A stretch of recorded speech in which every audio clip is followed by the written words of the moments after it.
Tyson, thanks so much for being here, man. How are you? My pleasure to be here, and I'm doing all right. Thank you so much for having me. Mate, it's an absolute pleasure. Before we get into it, mate, I was tagged in, just so the audience know, I was tagged in a few of your posts last week. They really caught my attention. And look, first of all, mate, it's incredibly courageous as to what you're doing. I understand that it's not easy to speak about the things you've been speaking about, even though it should be. Let's be honest, they're personal, they're true. You should have no problem speaking about them. But unfortunately, in the current climate, it's very difficult. So, mate, first of all, I said it's a courageous thing you're doing, but also it's it's one of those stories that it touches the nerves, and it's extremely sad and disappointing. There you go on. Yeah, it's polarizing. A topic like this is definitely polarizing, and that's the problem. Because if I go onto a certain media, and let's, for the sake of conversation, divide it into blue and red, which sucks. But I don't think medicine should be politicized, and I don't think health should be politicized. But if I go into like a right-leaning media, I'm kind of preaching to the choir. And then if I go into the other side of that equation, I'm getting backlash, or my words get changed and taken out of context. So I think that's a really big issue that people need to think about, because if we only talk to people that agree with us, we just create an echo chamber of the same ideas, and we don't unify. And I'm here to try to unify both sides. Yeah. Yeah, that's exactly right. And it's unfortunate because what I've noticed, I mean, it's probably been happening for a while, but I've really noticed it the last few years, is that unfortunately we get caught up in echo chambers, not of our own doing. I feel like a lot of the time, as you said, your story isn't well received from one side, and that sort of shuts down any discussion and debate regarding the topic. But as you said, if you talk to the other side, you're preaching to the choir, and everyone's, it doesn't surprise anyone, Yeah. because we've been hearing the same thing now for a long time. But it's we get stuck in that. I mean, the goal of I started this show originally, just quickly, was to get the people that have been silenced, and weren't able to get their message out. The idea was to get those people on and let them speak and get their message out. But we then run into the problem that people on the other side aren't necessarily tuning in Yeah. to these conversations. So it's a Well, tricky place to navigate. it's very it's it's understandable. If you take the perspective of either side of this kind of polarization, you need to think about like who the real enemy is. I don't like the word enemy. It has a negative connotation. But the division that's been caused, and the polarization that trickles down even to personal relationships where partners disagree with each other, you have to take a look at what was the cause of this division, and why are people arguing in such an aggressive manner over this. Now, I can make the argument that this is coming from somebody who maybe a year ago, or maybe a year and a half ago, was telling everyone to get vaccinated, to go with science, to follow the science. I'm pro evidence-based science. I want, I'm a science fanatic. I love it. But I also need to make sure people know that science isn't a dogmatic. Science is a tool. And if we go to a restaurant and we have a psychopathic chef who puts poison in food and hurts people, we're not going to say restaurants are bad, boycott restaurants. We're going to blame the chef and hopefully fix the problem that way. The same is with science, because the scientific method method itself is to find the objective truth in something without without emotion. And somehow along the way, emotion has taken over. And I can understand it now. If I switch to the other side, I can understand this emotion, because if people have been and like myself was injured, if people have been injured and when they were injured, or if even if they foresaw it before their injury, they said, no, don't do this, this is a bad idea, they were speaking from a perspective of caring for people and love for people. And we need to think about that, because on both sides there is love. On one side, you have people saying, please get this vaccine so you don't hurt people. And on the other side, you have people saying, don't get it because it could hurt you, and we don't think that it's been tested or it has gone through rigorous scientific analysis. And so both perspectives are approaching from a loving standpoint. But somewhere in the middle where they meet, we get people saying, pointing fingers at each other. No, F you, no, F you, you're wrong, no, you're wrong. And I think that the answer to solving this is not pointing fingers or yelling at each other anymore. It's to remove that veil of polarization, and to realize that both sides are coming from a place of compassion and empathy, and to, especially for the ones that have treated others in a harsh way or have said you're wrong and made them, gaslit them, or made them feel a certain way for a long time, it's understandable that these people would feel angry. It's understandable that humans are humans, and we are all subject to being flawed, and we're emotional creatures.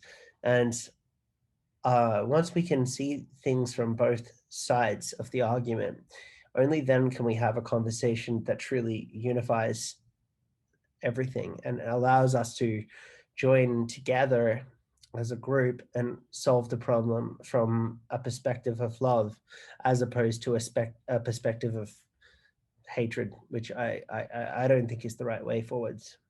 Yeah, no, very well said. That's exactly what we're dealing with. And I do feel like, look, I was very skeptical of, look, I've worked in, prior to the mandates, I was employed in the mental health industry.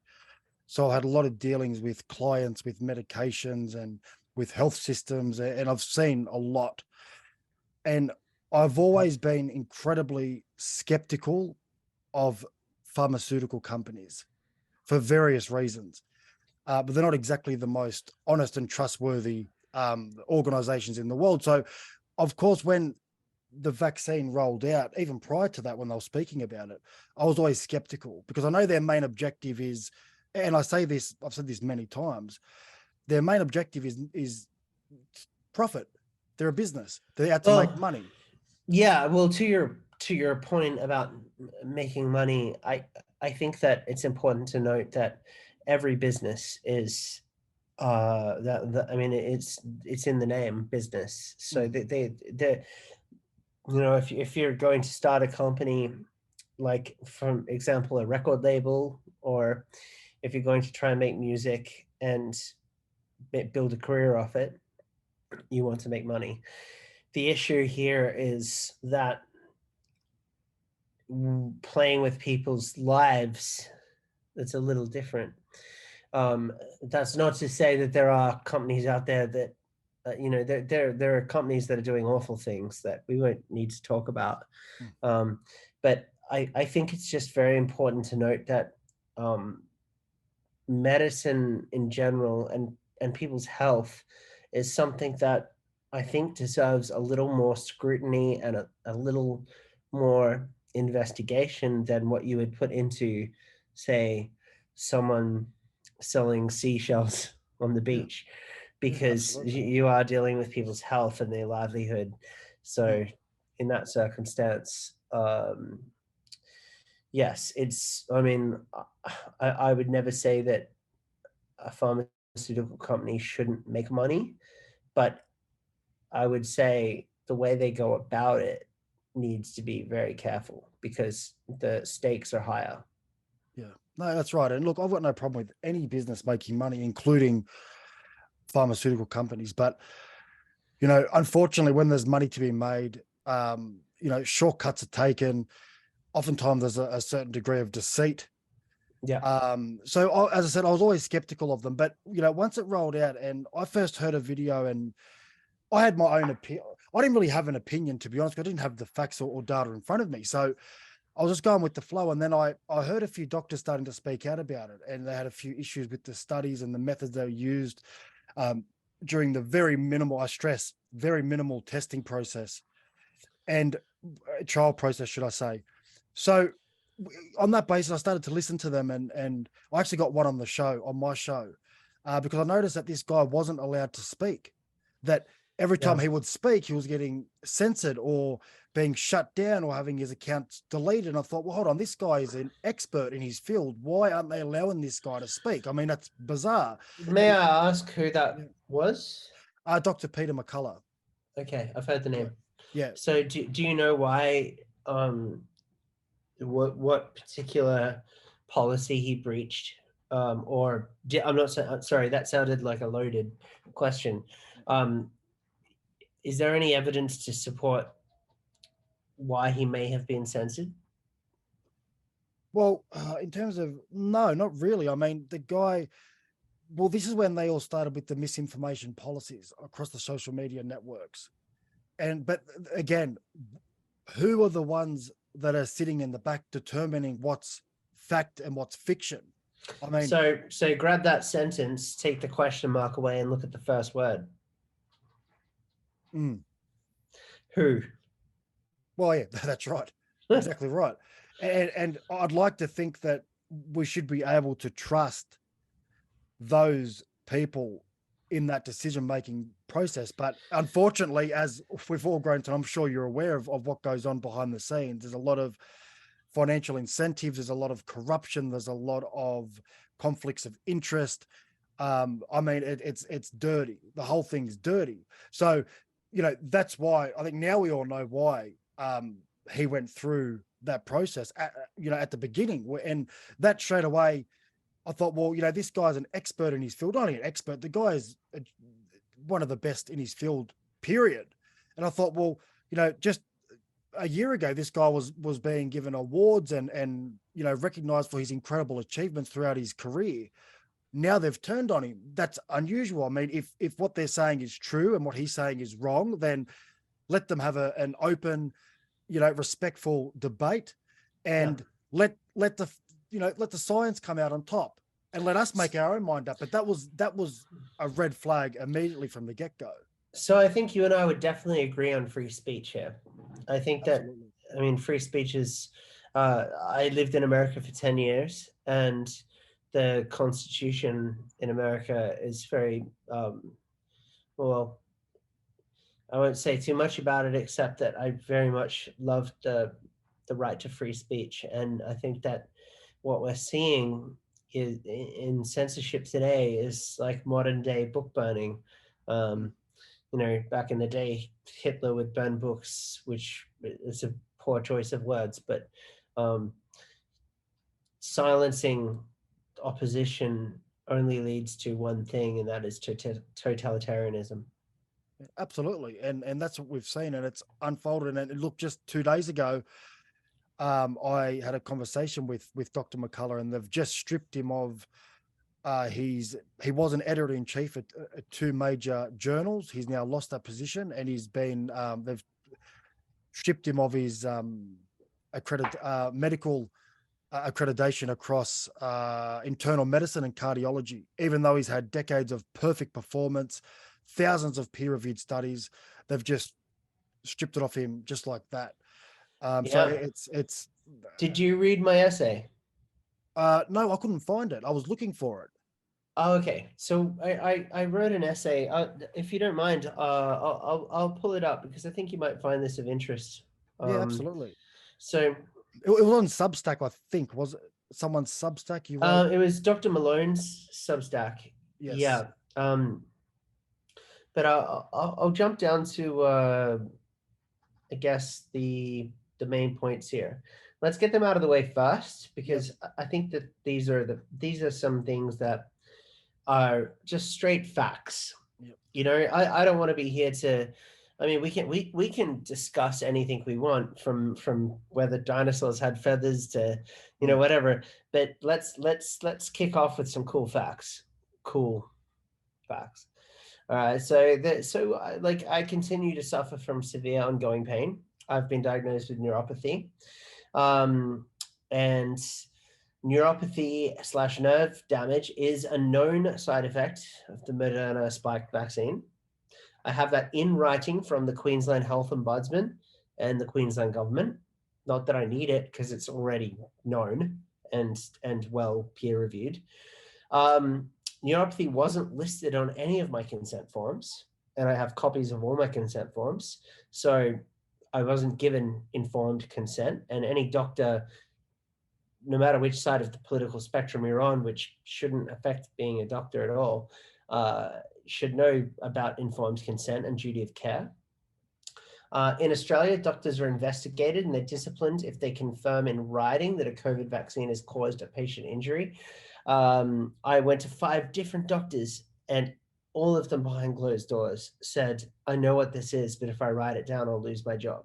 That is terrifying. That's censorship right there. Terrifying. Yeah.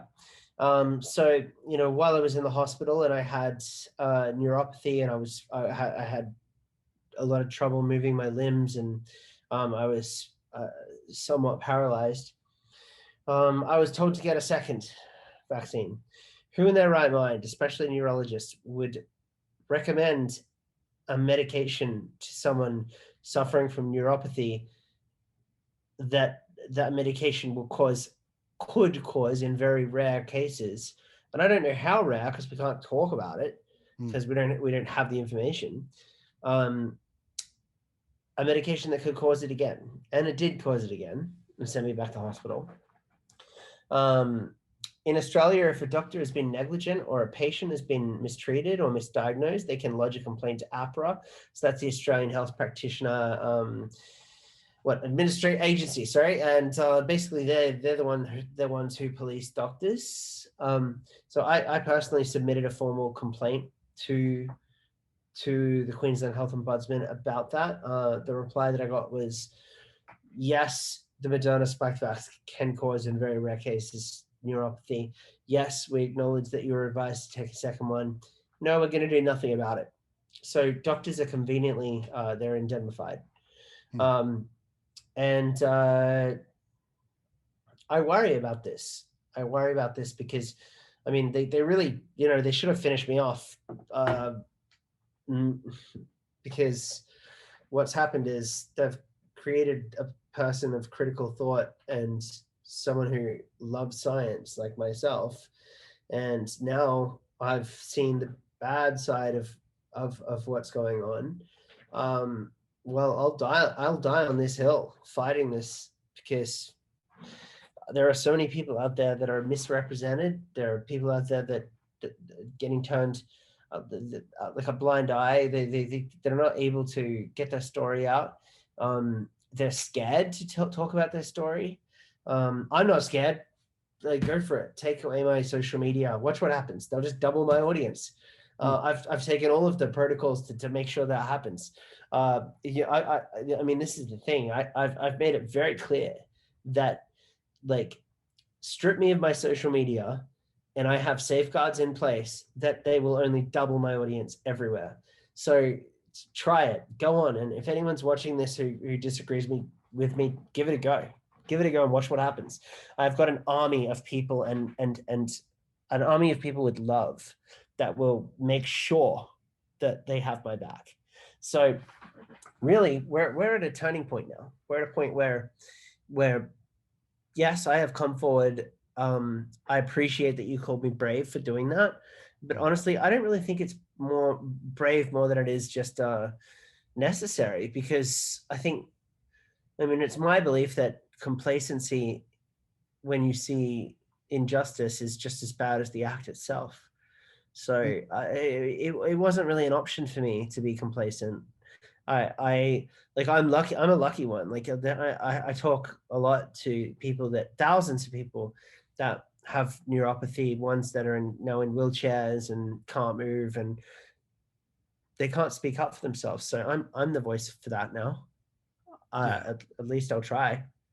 Mate, well, look, it is courageous. I know you may not think so, but I think you're being a little bit harsh on yourself there. It's definitely courageous, because I've spoken to hundreds of people, maybe thousands of people in the past 12 to 18 months, that have been in a very similar situation to yourself, that haven't spoken up because they were, afraid of being, ridiculed by their peers and by social media companies and all the rest of it. And they just felt more comfortable, I guess, just almost suffering in silence. And, well, I've got thick skin, and this is the thing. I've made 5 albums. I've toured the world. I've been to the, I've been to, what do you call it? The DMZ. No, getting my terms mixed up. The border between South Korea and North Korea. I've been right there. I've seen the world. I've been to the Taj Mahal. I've been to the Great Wall of China so many times. But I've seen everything and I'm 35. I don't have anything to lose. I've lived enough and partied enough for hundreds of people. So really, at this point, good luck to anyone. If I go missing, thankfully you're recording this, but yeah. I'm not really worried. I'm not worried about this. Also, I'm not stating things that aren't true. I'm not here to say misinformation. What I'm giving you is information. I'm telling you about the bill that just passed in Australia that has changed the wording to public confidence. Now, a lot of people would say, okay, that sounds good, but it's very vague. What is public confidence? Okay, so public confidence should be the best available science. Well, question this: who decides that? Who decides what the best available science is? I think we have a pretty good idea of who lobbies politicians, and I would worry that bureaucrats and corrupt people would get in the way of this public confidence. And also, if you think about it, there's now wording in this legislation that even talks about things like climate change. And now, I'm not going to speak to that. I mean, we could spend a whole podcast arguing about whether it's human caused or not. I know what my answer is. I'm not going to argue with you on it. I'm pro evidence based science. But what I'll tell you is that if there's a natural disaster, you better believe that's going to have medical repercussions. And when it does have medical repercussions, it's going to be declared a state of emergency. And when it's declared a state of emergency, well, public confidence comes into play. And then at that point, we're going to have to go with, or the doctors are going to have to go with, what was decided as public confidence. And that's concerning in itself, because what if public confidence means that you have to have something else put into you, a medication you don't want? So let me stop you there very quickly. So the legislation, what legislation are you referring to exactly? Okay, so if you want it exactly, I'm just filling out my water. Let me get that for you. While I find it, thank you so much for having me here on your podcast. No, anytime, man. So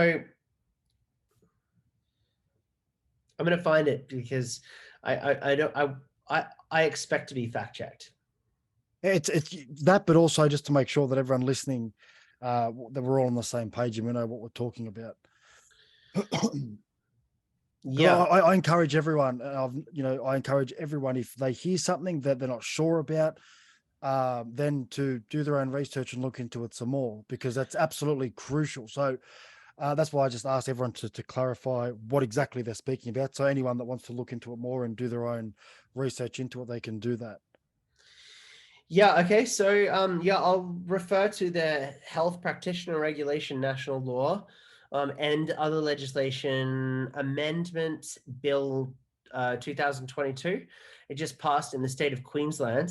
It's soon to be adopted all over Australia, which is worrisome.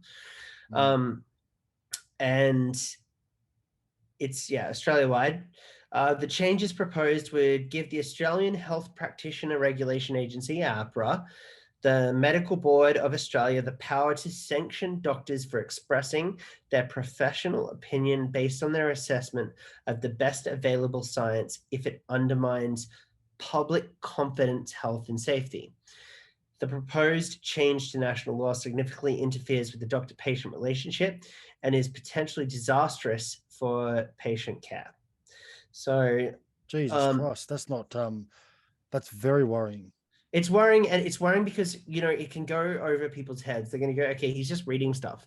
But I really need people to understand this. So this bill, this reform that was not meant to include this, has very vague wording. And that vague wording is in 2 words, public confidence. And it has passed in Queensland now, and it's soon to pass all over Australia. And comparably, in California, it recently passed legislation as well, although the pandemic has been declared over. State of California didn't receive the memo. Bill AB 2098, if you want to look it up, was signed into law on September 30th, 2022. Its powers can impose career-ending penalties for doctors who use their own training and experience to treat patients or express a different opinion that goes against government health consensus. This law has the potential to devastate the medical profession and stifle innovation.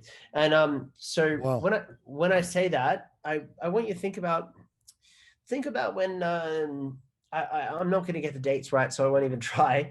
But if you go back in time, you can imagine. So there was a doctor who discovered that just by washing their hands after delivering a baby, they would reduce the risk of death by a huge amount, orders of magnitude. And so little discoveries like that are made along the way. Science is a method. Like I said, it's a tool to work out what's true and what's not true objectively. It's not meant to be dogmatic.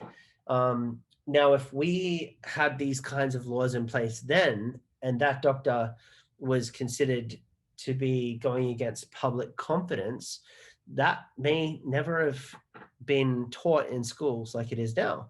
And we might not know that washing our hands is a good thing. And what exactly is public confidence? What does that mean? It's a very broad term that could mean a million different things. So that's the point, and that's why I'm glad you're asking me, and why we're having the conversation. Public confidence is, if you take it on its face value or on a surface level, it reads as though it's okay, the public is confident in it. But what people need to question is who is deciding what public confidence is. Because are you voting? Is everyone else out here voting to tell us what we're confident in? Who is making the decision of what public confidence is? That's the point. That's the thing I'm trying. That's the whole the message I'm trying to get here. So when people listen to your podcast and they hear these words from me, don't take it from me, please. I'm not a scientist. I'm a musician that cares. I want you to look up this. Well, you don't even have to look it up. I want you to think about, did you ever make a decision yourself? Did you ever get a piece of paper in your mailbox or an email asking you what you're confident in? I know I'm confident in my doctor. I know that my doctor has my best interests at heart. And I'm sure that a lot of your viewers would potentially agree that their doctors have their best interests at heart. But what happens when the wording in this legislation gets changed to public confidence? Now we have to raise the question, who is deciding public confidence? And ask that question loud, be loud about it. I don't want to incite violence. I don't agree with it. I don't agree with any kind of any kind of thing that is dangerous to other human beings, but really ask the question loud and clear: who decides public confidence? Because if it's not us, the people, it's an agency that's doing it behind closed doors. Now ask the question, who is the agency? Well, we know APRA is the one policing doctors. So who's telling APRA what to do? And then now let's look at that and work out public confidence. Who's the decider behind that? And I implore every single one of your viewers to find that out, because if you can find that out, then you can call them out. If you find out who that person is or who that agency is, call them out on it and say, how do you know this is public confidence? How do you know that we're confident in this? Because if an emergency happens or a crisis is declared, then doctors are going to have to be forced to do what they're told to do, and they won't be able to fulfill their oath, which is do no harm.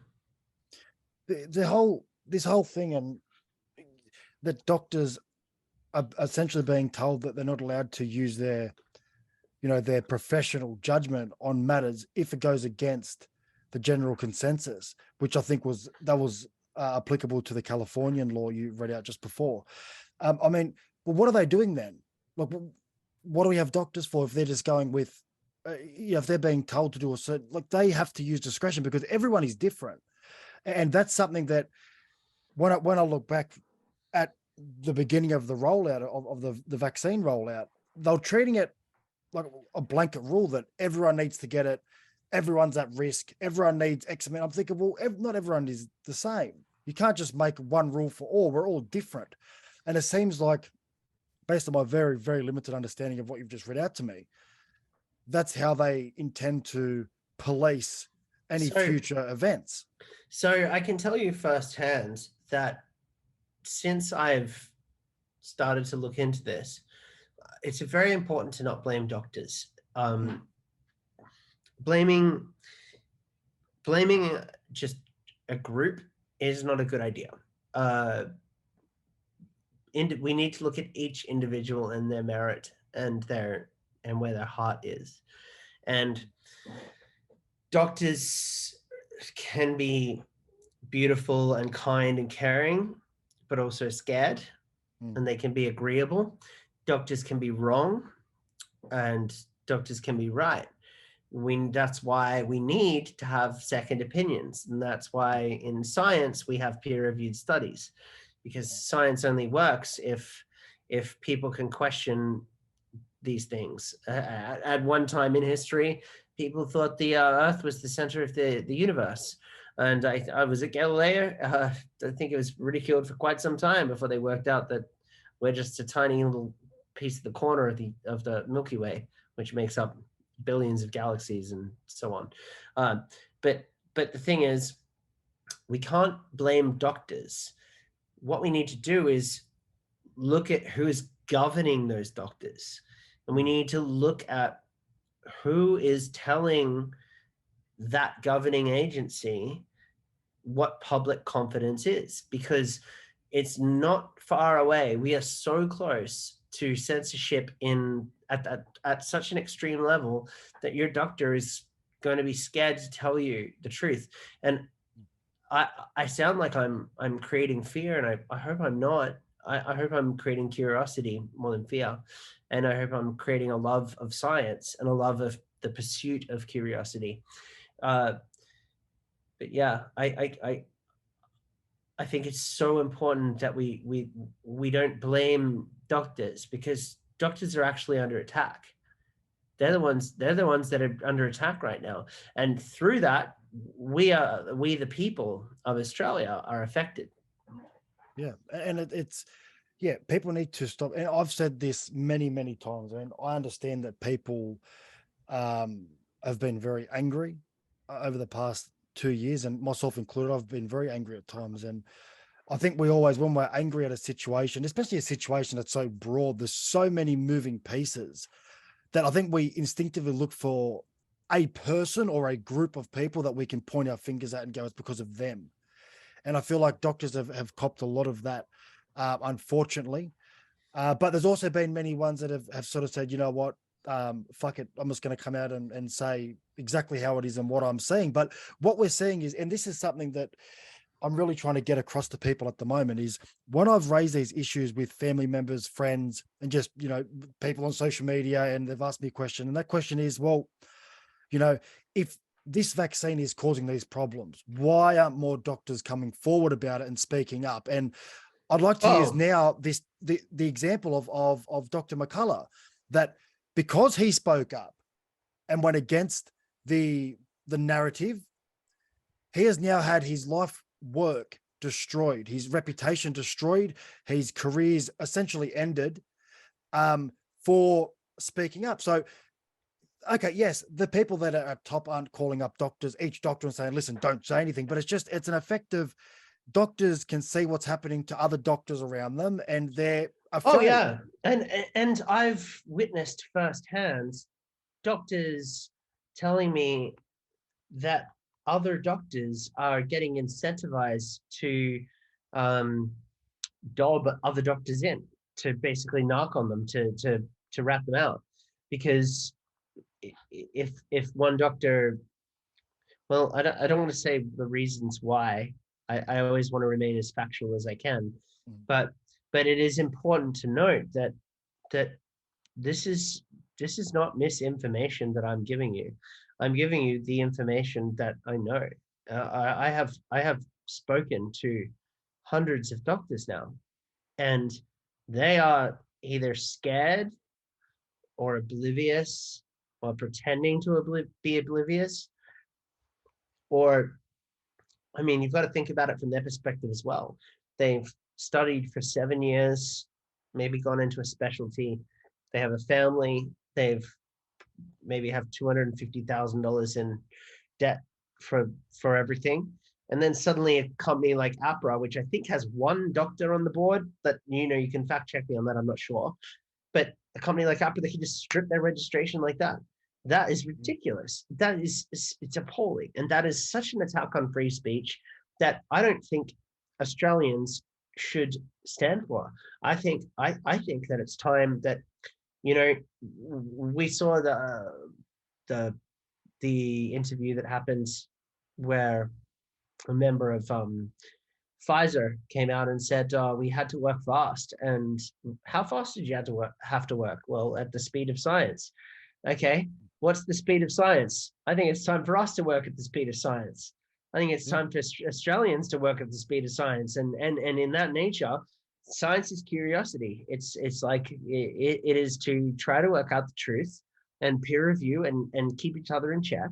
And I think it's time that we do that, and we do it, and we do it with back to them. Like, it's absolutely appalling that it's happening to us. Let's flip the script. Let's get every single Australian to go, no, this is ridiculous. Our doctors care for us. They've taken an oath to care for us. And we want that to remain in place. So whoever is telling these doctors or our doctors to go with public confidence, first of all, make it very clear who decides what public confidence is. I'll eat my words if it turns out to be the entire public. But if it turns out to be an agency, let's bring that into the light. Let's put that straight under a spotlight and show it to everybody. Let's find out who declares what public confidence is. Let's find out who is telling APRA what to do, and let's find out why APRA is deregistering doctors left, right, and center. I know that the narrative will say, well, it's because they're spreading misinformation. I'm sorry, that's not a good enough answer for me. That's not a good enough answer, because I understand that there is misinformation. I understand there are conspiracy theories. I understand that people have many different belief systems. Science is not a belief system. Science is just a way of getting to the objective facts, okay?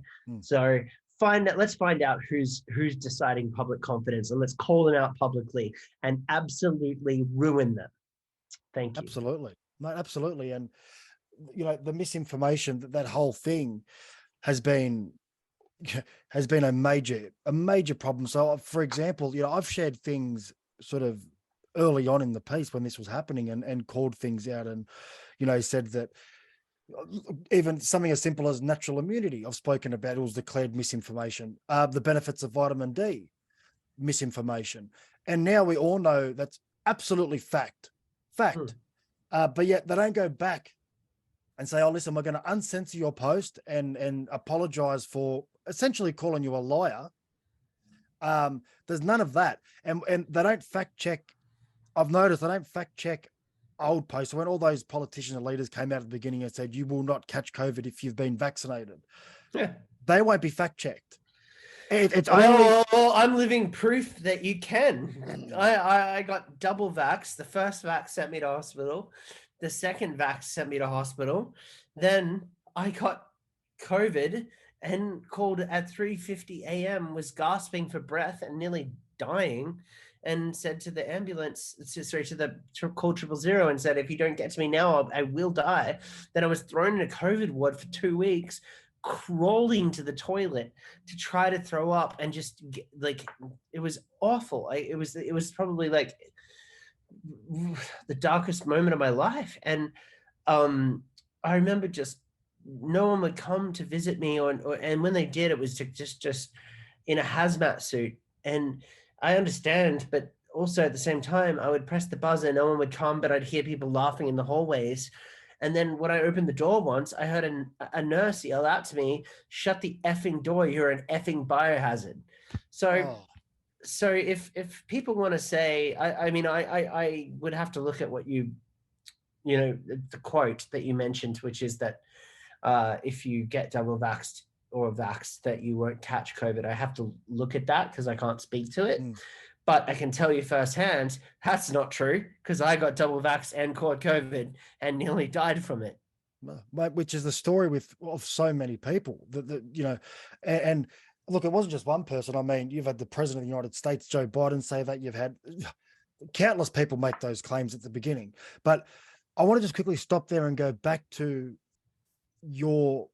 exactly what happened. So you had the Moderna vaccine. Now, did you wait? Because I know a lot of people were waiting for the Moderna vaccine. They weren't really sold on the AstraZeneca and the Pfizer. They wanted to wait for the Moderna because a lot of people had the idea that it was safer.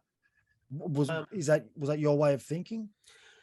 Honestly, at that point in time, I was just going with what I could get that was available, because I thought I was doing the right thing by other humans. I didn't want anyone to catch COVID, and I didn't want to spread it. And so I believed in the science. I trusted that the Australian medical system was had the facts correct and had my back. So you had the Moderna one, the first one, and so what exactly happened after that first one? So within the first 3 days, I started to feel numbness, pain, and slight paralysis in my hands and feet. I didn't understand what was going on. And then after another day or so, couldn't move my legs. So I texted a very world-renowned spinal surgeon, who I won't name. I said what was going on. And the reply that I got was, I'm so sorry to say this, but if the symptoms you're telling me about are true, they can only be evidence of a catastrophic neurological failure. So, and he said, get to the hospital now. So I went to the hospital, and then that's where things started to decline quite rapidly. I remember quite distinctly having to walk around traffic cones in the hallway of the hospital, and I was not able to do it. I was knocking them over. I mean, a year or so before that, I was flying fighter jets. So, to go from that to then not being able to walk in a straight line in a completely sober state is quite the stark contrast. And yeah, so that happened. And then whilst that was happening, that's when I was advised to get a second vaccine. That's So, insane. so I got the second one. And I know people watching this show are probably going to say, well, I'm an idiot. And I understand to those who say that, I understand, the saying, as the saying goes, like, fool me once, fool me twice, but yeah, I was fooled twice. I admit to that. And now it's caused permanent neuropathy. So all I can do now is live with what has happened and try my best to right a wrong.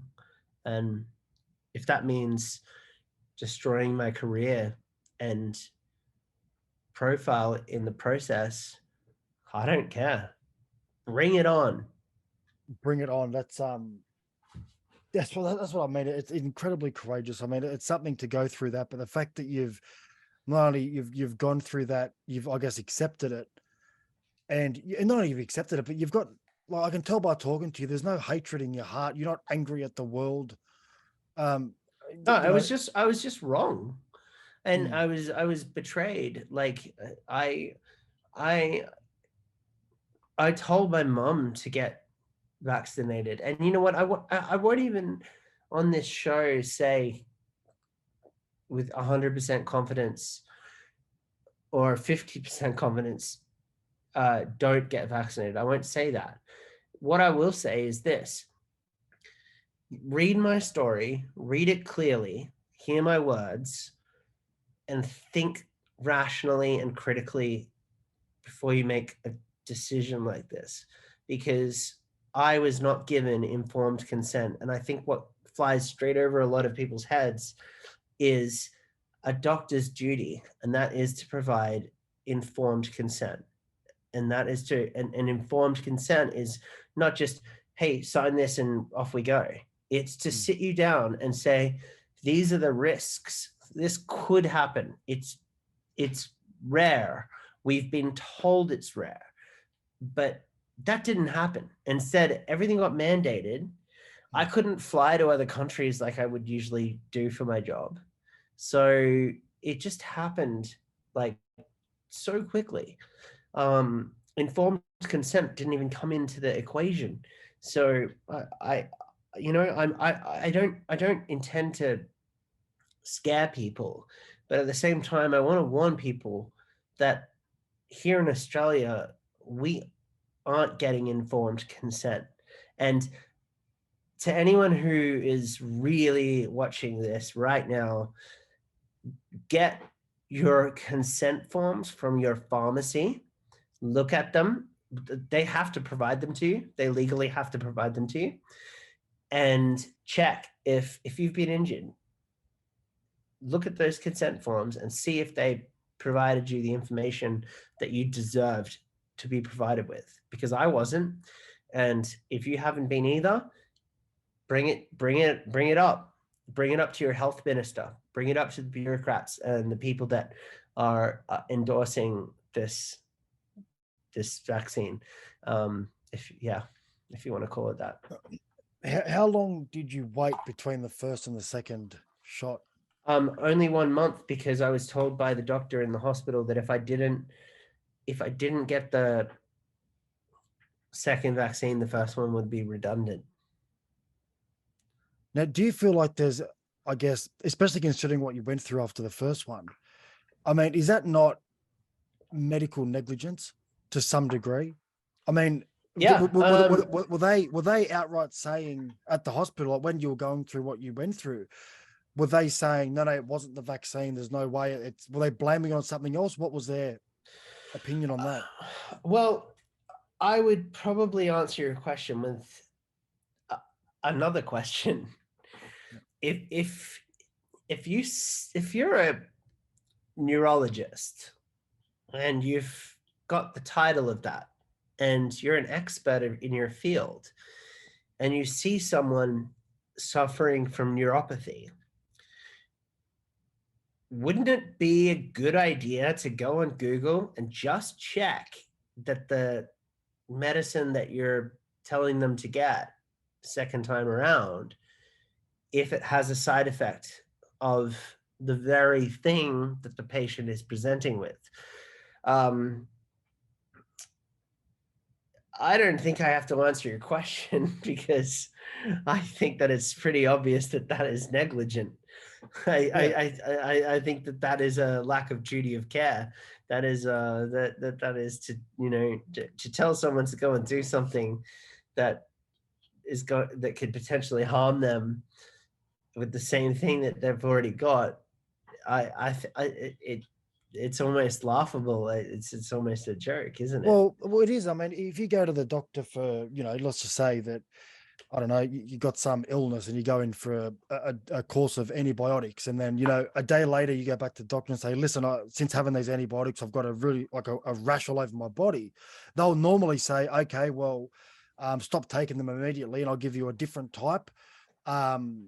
You know, because obviously you're reacting badly to the first one. So here's another type and see how you go with those ones. So, but it's a similar situation. I mean, you've clearly had, I don't know your past medical history, but by the sound of it, it's the first time you never had any issue like that in your life. I've never had any kind of medical drama before. I've never had anything that has I've never had anything that has been debilitating. Like I say in many interviews, I've had to take medication to be able to do this interview. Yeah, it's I mean, it's I had a neighbor of mine's daughter, 7 years old, I think she was 7, taking the bins out with her dad a day after she had the Pfizer shot, have a heart attack while bringing the bins in. I think she had a heart attack. And they ruled it down to stress, school stress, and before sports. So I think she'd done competitive dancing or something. Yeah, stress from school and from dancing. And I'm thinking, you know what? Like, that's ridiculous. A 7-year-old children do not have heart attacks. I mean, we've seen, that's just one example. There's been thousands of examples of athletes just dropping on fields. All this stuff is happening. You've only got to Google died suddenly. So it's like the fact that I think everyone must know doctors aren't stupid people. And as we said before, I think a lot of them are afraid to say, listen, this is exactly what's going on. This is why you're going through this. Yeah. So Chris, I really want, it's such a pleasure thank you so much, by the way, for talking to me. And we will continue to talk here, but I want you to have a moment that we clip. And this is something that I really think is important. I want you to grab this point in time, and if you can share this one sentiment to as many people as you can. Currently in Australia, in Queensland, a bill has passed that has wording changed very vaguely to public confidence. Now, I want every single person who reads this to question what is public confidence and who decides it. Find the answer to that. I need to know. I want to know who decides public confidence. Because if it isn't you, and I'm looking at the camera right now, if it isn't any of you watching this right now, if anyone in Queensland right now has not had a piece of paper sent to them or an email asking you what your confidence level is at, then you haven't been given informed consent. You haven't been asked the question. So now raise the question, who decided public confidence? Because you didn't do it. Unless you did, let me know or let us know. But if you didn't, please ask the question, who decided for you? For you, who decided your public confidence? And then once we have that answer, let's get that answer and let's move that to where it needs to go, which is the health ministers of Australia and the bureaucrats and the politicians, and make it very clear this is not something that we decided on. This is not our public confidence. This is not confident. We weren't confident in that, or we weren't even asked the question. So who wrote that into legislation? Who wrote that? Ask that question, and please I will eat my words. If this clip that you're taking from this video goes out and everyone says, oh, actually, I did write that I was confident in it and all of that, sure, I'll eat my words. I'll come back on your show and I will make a public apology and I will say, I'm so sorry, I was wrong. But if I'm not wrong and you didn't decide or get the right to decide, ask the question, who chose what you're confident in? And did they have the right to decide that you were confident in it? Do you think that it's fair that someone else decides what you're confident in when it comes to your doctor-patient relationship? And if not, then that's something to absolutely, by orders of magnitude, expand and move and share to everyone you can, and not just to the people, because we don't want to create an echo chamber. Get it to Parliament, get it to your health ministers, get it to the people who need to see it, because you know what speaks louder than secrecy and money and hate? Love speaks louder. Love is what will win this. And I promise you, and sorry, Chris, I'm not talking to you. I know I sound loud. You're right. I'm talking to your followers. Love and leading with love is the only way to win hearts over. Getting angry at the people around you won't help. Getting angry at your next door neighbor for disagreeing won't help. But asking the right question with love will help, and compassion and empathy. And the ones that pointed fingers at you and called you crazy, I know it hurts. I understand that hurts. And I can only imagine, I feel sorry for you. And I can't stress enough how much people have gone through. But it's time now for everyone to decide and come together and go, who decided for us what our public confidence is? Because that's written into legislation. And if Chris, if you have any doubts about this, I'll send you the legislation after this podcast, and you can have people look into it, share it.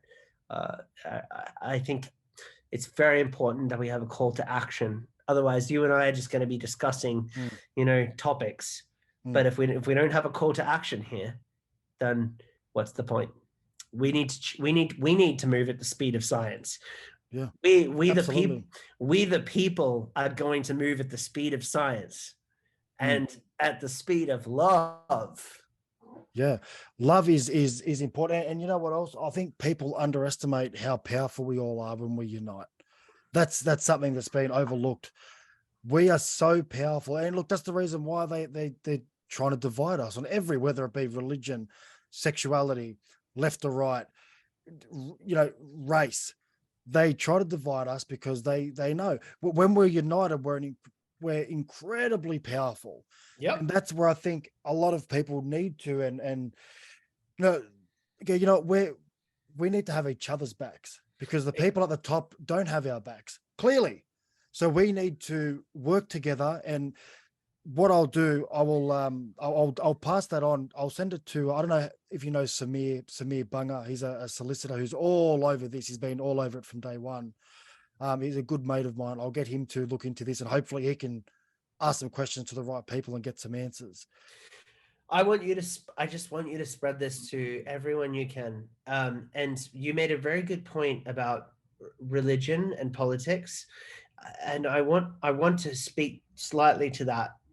Please how do I word this? Everybody has different beliefs. Everybody has different political opinions, and those opinions can divide us. And it has been tried and tested for centuries by leaders to divide and conquer. That's how they win. They divide the army and they conquer. But we're going to do the opposite, okay? We're going to do this like Neo did it in the Matrix. We're going to win with love. And the way we win with love is by putting politics aside, and we're going to put religion aside. That doesn't mean to dismiss those. I'm not saying that those beliefs are bad, and I'm not saying that politics are bad. What I'm saying is that if you love mankind and your fellow human beings, then try to find the common denominator, try to find the common traits that you have with them and team up with them. And if you have love in your heart, try to ignore the political differences that you have, and remember that medicine and healthcare is not political and it's not religious. It's your basic human right. So it's time to unify now. It's time to band together, and it's time to forgive the ones that were divided against you, including me. I'm sorry that I, in the past, have said certain things, and I wish forgiveness from you, and I also hope that you will do the same for the people that may have been quite harsh. Now is the time that we really have to show love and compassion. Now is the time that we have to show the ones above us that love will win this, and love is the only way to win this. And the people that are driven by money and power, good on them and good luck, because love will destroy everything and the truth will prevail. Yeah, and you know what? I think I truly believe that we're headed in the right direction. I'm seeing that a lot just through what I'm seeing online and comments from people, and a lot of people who, were pushing it and calling out people that didn't want to get vaccinated and calling them names and carrying on. Those people are now apologizing. The more that's coming out, the more people are starting to come out and say, listen, not everyone, because some people, and I understand some people, it's hard for them to admit they were wrong or misled. I get that. But I'm starting to see a lot of people now come out and say, listen, I was, fooled like everyone else. I'm sorry, for the people that I'd, hammered over it. And I think that's starting to happen now a lot more. And I think it's definitely pushing us in the right direction. It's okay to be, it's okay to say I was wrong. Yeah, absolutely. It's a good thing. It's not a bad thing. I mean, that's how we learn. That's how we grow. And, I'd rather, if someone is happy to say, listen, I was wrong, I apologize, I shouldn't have done this, that, or whatever. Your respect for that person jumps up immensely. Yeah. As opposed to someone who were wrong, and they know that they were wrong, but yet they're still going, nah, just being arrogant about it. How you can't respect somebody like that. How can you respect someone like that? So it is a good thing. And I feel like we're moving in the right direction, and the people always have a way of winning. So tell me, have you found, I know you're meant to be asking me questions. You're right. What has been some of the hardest things for you to overcome in your, obviously you're a seeker of truth, and you are a compassionate person and you care for other people. What is something that has tested you the most?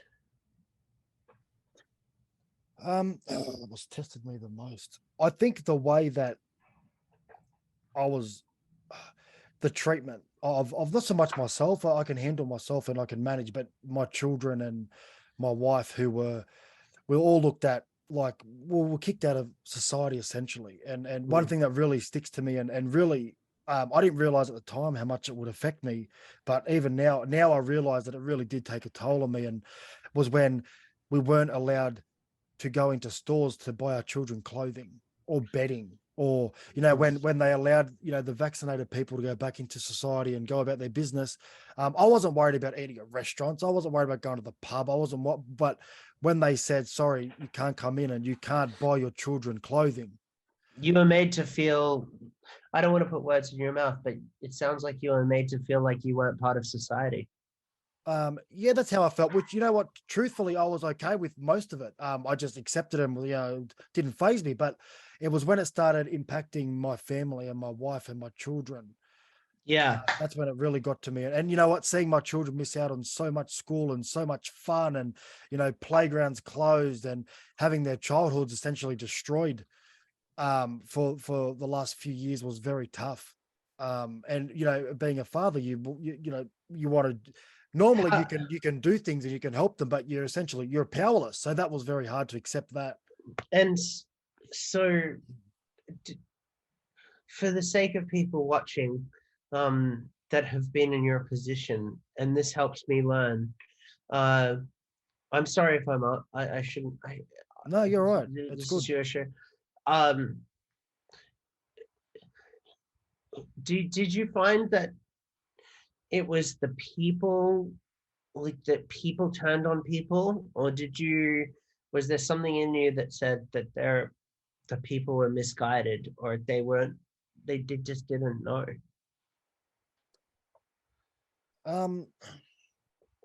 I think it was, look, there was a few different, I couldn't just say one thing because there's various reasons, but I mean, potentially a combination, I imagine, like a combination of people because when someone gets indoctrinated to a certain extent, which is not scientific, when someone gets told, like, with complete arrogance, that they're right, and then they push that on you and they start calling you names or pushing you out of, like you said, out of buying clothes for your kids.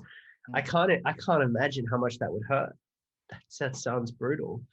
I don't have children, but I mean, man, like that's just that's not the world that human beings deserve to live in. Human beings deserve love and compassion, and we need to see each other as individuals and base our care for individuals on their merit and on their how they treat others. I know it's very cheesy, but the golden rule, like treat others how you wish to be treated. I can understand that would be really painful. Yeah, it was definitely tough. And I mean, I had, I lost my job. I was, wasn't allowed to work due to the fact that I was unvaccinated, and that's something that I love doing. I was, working mental health. So I was just, obviously people have heard this, but you haven't. So I was working, transitioning long-term mental health patients out of mental health facilities, long-term mental health facilities, back into the community, getting them back to sort of living as, I guess, as normal as they possibly can.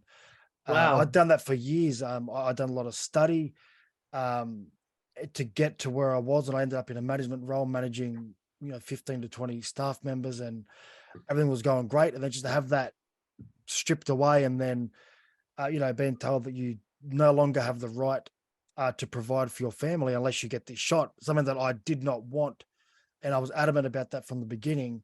I did not want it, and people often need to remember that it wasn't coming from a place of arrogance or pride. It was coming from a place of, I'm having conversations with world-renowned expert doctors who are telling me don't do it. And so, even if sorry for interjecting. No, you're right. Even if it wasn't coming from world-renowned doctors, it was potentially coming from a place of skepticism, healthy skepticism, which is science in itself. Like, that's right. To question everything. Obviously there are rules to that. Like, I'm not going to question, if I jump off my balcony, I'm probably gonna splat. But when it comes to something as complex as what we're talking about, that healthy skepticism is what progresses science. And it sounds to me like you were treated like you were not able to have it, to even be allowed to speak or think differently. Since when has it been a crime to think differently, or to disagree? And it sounds to me like this has caused a lot of emotional damage to not just you, but to many. And And on behalf of, I mean, I can't speak for others, but for me actually, so just for someone I'm still pro evidence-based science, but I really emphasize evidence-based because I need to make it clear that science is not a dogmatic system. Science is a tool. But on behalf of the people that believed in the science, or that just blindly trusted that the systems in place had our best interests at heart, I was one of those people that had I would look at people not getting vaccinated and I would say, what are they doing? Like, come on, you know. But then I get it, and look what happened to me. I got all kinds of messed up. But And look, it takes. There's definitely some people out there that were who didn't want the vaccine, and you know, they were quite luckily a very small minority of people who were, you know, wishing harm on others who got it. Like, we told you that you shouldn't have had it because look what happened to you. And those people, you know, fuck those people. I've know that those people, they're like, it's not every part of their life is like that. They're just angry, miserable, I guess, misguided human beings. And you're going to get them, well, doesn't matter what you do, they're going to be in every society. But the I majority of people did never, like what happened to you, to me, is an absolute, it's a tragedy. It really is. well, I would say let's turn this tragedy around. It's not a tragedy. It's quite a miracle because I'm alive and kicking, and I'm not. I mean, you know, maybe if things went sideways, I'd be dead, but it didn't happen, and I'm here. I am to talk with you. So, but to those who have to a spitting the ones who are spitting venom, and to have the ones that have vitriol and hatred in their hearts, I also implore them to think about this, to think about, you know, we're born human beings, we're born alone and we die alone. We're just living on this tiny blue dot together, and we're always learning and we're always trying to work things out. And people laugh at me all the time. They say I'm annoying for saying that love will win, but you know what, this time it's going to. And if I have anything to do with it, I will make it happen. I'm not backing down. And i have I hope that the people that are spitting venom at you or at anyone can find it in their hearts to take a moment to take some deep breaths and think, why am I this angry? Who caused it? Why is it so important to me to be angry about it? Dial back the emotion for a moment. Dial back the hatred, and look at it from the perspective downwards of, wait a minute, we might have been lied to. We might have been lied to, and I could be wrong. They could be wrong. We could be wrong, but that's science. That's what we want. Yeah. We want everyone like you and like me and everyone else to be able to get on a call like this and say, I disagree, and to smile while we say it. You know, if you tell me something that I think is wrong, I'll tell you. I'll say, man, I don't know if I agree with that, but I'm not going to say like F you for it. And you know what? No. If I did, if we're in the same room, you'd probably be able to snap me in half based on what I can see. So, but that's not the way we should go about our lives. We should be now forming a community where we have nothing but just pure, just pure love in our hearts. And if we do that, I know we can, and I really know we can. Yeah. And Can I yes, say something there? It's you yeah, know what, one thing that, look, many good things came from it was that you did see, look, you have to experience some dark times in order to appreciate light. Like you have to go through rainy days to appreciate the sun when it comes back out. And that's what it was like, when we were sort of kicked out of society and, we couldn't do anything. There was a few, I'm not going to mention them obviously because they shouldn't have done it, but there was a few cafes and restaurants and stores that would let us in. They'd say, "Oh, listen, come back in half an hour and I'll let you through." And you've seen that humanity come out in people where they yeah, it's their job. They have to obviously enforce it because it's their job, and I completely get that. But you did see those people who said, "Listen, you know what? It's not right. So just you know come back in 10 minutes or 30 minutes." I had people that own cafes and restaurants message me privately on Instagram and, listen, bring you and your family in and come have dinner here. And, a few times we went and mate, they didn't even let me pay for it. They're like, no. It's because they understand that we're all in it together, in the sense where I was fulfilling an important role at the time of getting, messages like this out to people and letting the experts speak and giving people, the other side of the story. And it was nice to see that humanity shine through those dark times as well. So it wasn't all bad. Don't get me wrong. It definitely wasn't all bad. Just very disappointing. And it's, in a society now, it shocked me. I mean, I'd like to think that we're an extremely progressive society. I mean, you look at yeah. how we are now compared to 30 years ago, and you think, well, we're incredibly progressive on almost every single issue, but yet look at the way certain people were treated last year. I I know, mean, I know, it's I know.